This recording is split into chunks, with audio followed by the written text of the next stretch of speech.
Government land అయితే form 2లో ownership certificate ఇచ్చారా లేదా చూసుకోవాలా. ఏదైతే మీకు రికార్డ్ టైటిల్లో చిన్న మిస్యూడ్ చేసినా కూడా రేపొద్దున వాళ్ళకు న్యాయస్థానాన్ని ఆశ్రయిస్తే దాంట్లో మీరు అనేక రకాలుగా లీగల్గా ఇబ్బంది పడతారు.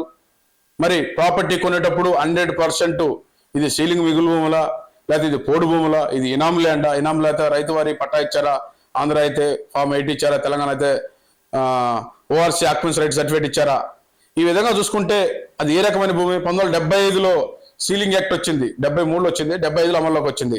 అప్పుడు సీలింగ్ యాక్ట్ వచ్చినప్పుడు ఏంటంటే ఒక కుటుంబానికి 52 ఎకరాలు ఉండొచ్చు.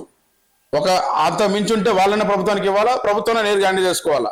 కానీ సీలింగ్ భూములు కర్నూలు మున్సిపల్ ఎత్తేసినప్పుడు, తెలంగాణలో పట్వార్ పటేల్ ఎత్తేసినప్పుడు వాళ్ళంతా రికార్డు అంతా తారుమారు చేశారు.